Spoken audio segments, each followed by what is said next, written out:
Hello friends, welcome to Mirtha's Kitchen. Mirtha's Kitchen இன்னைக்கு செய்ய போற ரெசிபி வந்து கார சட்னி. கார சட்னி எப்படி செய்யறதுன்றது பார்க்கலாம். அதுக்கு முன்னாடி என்னென்ன பொருள் அதுக்கு தேவைன்றதை பார்ப்போம். காஞ்ச மிளகாயை இது மாதிரி தண்ணியில வச்சு ஊற வச்சிருக்கேன். ஊற வச்சா மசியோன்றதுக்காக நான் இது மாதிரி ஊற வச்சிருக்கேன். ஒரு 2 வெங்காயம் கட் பண்ணி வச்சிருக்கேன். ஒரு பெரிய தக்காளியில 1 கட் பண்ணி வச்சிருக்கேன். அதுக்கு தேவையான அளவுக்கு புளி, ஒரு 20 பல் பூண்டு எடுத்து வச்சிருக்கேன். இது வந்து நம்ம வந்து வதக்க தேவையில்லை, அப்படியே வந்து நம்ம மிக்சியில் அரைக்க வேண்டியது தான். இது வந்து இந்த மாதிரி ஊற வச்சோம்னா இந்த மிளகா வந்து சீக்கிரம் அரைப்படும். அதுக்காக நான் ஏற்கனவே ஊற வச்சுருக்கேன். இது ஒரு 20 பல் பூண்டு, ஒரு பெரிய வெங்காயம் 1 எடுத்து கட் பண்ணிக்கிறேன். ஒரு தக்காளியை இந்த மாதிரி கட் பண்ணி வச்சுருக்கேன். கொஞ்சம் சின்ன எலுமிச்சம்பழம் அளவுக்கு புளியும் எடுத்து சேர்த்துக்கிறேன். இதுக்கு தேவையான அளவுக்கு உப்பு சேர்த்துக்கிறேன். இது வந்து வதக்கணும்னு அவசியம் இல்லை, இது அப்படியே நம்ம அரைக்கலாம். அரைச்சிட்டு அதுக்கப்புறம் தாளிக்கிறதுனா தாளிக்கலாம், தாளிப்பு வேணான்னாலும் விட்டுடலாம். முதல்ல இதை நம்ம அரைச்சிட்டு வருவோம் வாங்க. மிக்சியில் இப்போ போட்டாச்சு, இப்போ தான் அரைச்சிடலாம்.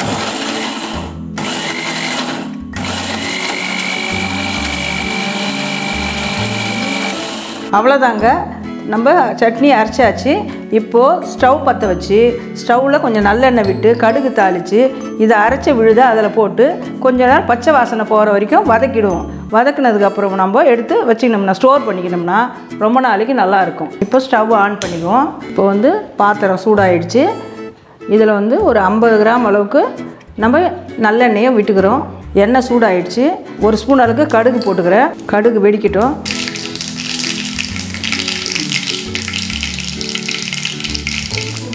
கறிவேப்பிலை போட்டுக்கிறேன். இப்போது இந்த அரைச்சி வச்ச விழுதை இதில் கொஞ்சம் கொஞ்சமாக இப்படி கொட்டிக்கலாம்.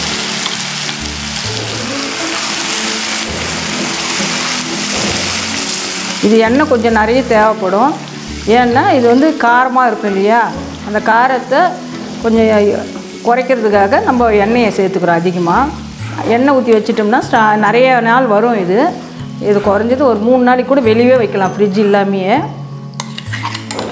இது வந்து இட்லி, தோசை எல்லாத்துக்குமே நல்லாயிருக்கும். நம்ம எங்கேயாவது ஊருங்களுக்கு போகிறப்போ, வெளி ஊருங்களுக்கு போகிறப்போ ஒரு இட்லி செஞ்சியோ எடுத்துன்னு போகும்போது நாம் இதை பேக் பண்ணி எடுத்துக்கிட்டு போகலாம். தொட்டுக்கிறதுக்கு ஈஸியாக இருக்கும். எங்கே வேணாலும் எடுத்துன்னு போய் சாப்பிட்டுக்கலாம். இது வந்து கெட்டு போகாது. எண்ணெய் நிறைய அதுக்கு தான் ஊற்றிருக்கோம். இந்த மாதிரி நல்லா வதங்கி பச்சை வாடை போகிற வரைக்கும் நம்ம வதக்கணும். வதக்கி முடித்த உடனே அந்த ஆயிலெலாம் பிரிஞ்சு வரும். இந்த ஸ்டேஜில் நீங்கள் தேவைப்படுறவங்க வெல்லம் கூட போட்டுக்கலாம். ஸ்வீட் காரம் இருப்பது வேணான்றவங்க கொஞ்சம் வெல்லம் கூட போட்டால் ஸ்வீட்டாக கொஞ்சம் இருக்கும். உங்களுக்கு விருப்பப்பட்டவங்க போட்டுக்கலாம், இல்லை தேவையில்லைன்னா நீங்கள் வெல்லம் போடாமல் கூட இருக்கலாம். எங்கள் வீட்டில் காரம் நாங்கள் நிறைய சாப்பிடுவோன்றதுனால நான் வெல்லம் போடலை. அவ்வளோதாங்க. இப்போ பாருங்கள், இதில் ஆயிலெலாம் மேலே வரும். இந்த ஸ்டேஜில் நம்ம இறக்கி வச்சிடலாம். இறக்கி வச்சு வேறு ஒரு பாத்திரத்துக்கு ட்ரான்ஸ்ஃபர் பண்ணிக்கலாம். நீங்களும் உங்கள் வீட்டில் ட்ரை பண்ணி பாருங்கள். உங்களுக்கு பிடிச்சிருந்தா லைக் பண்ணுங்கள், ஷேர் பண்ணுங்கள், சப்ஸ்கிரைப் பண்ணுங்கள். தேங்க்ஸ் ஃபார் வாட்சிங்.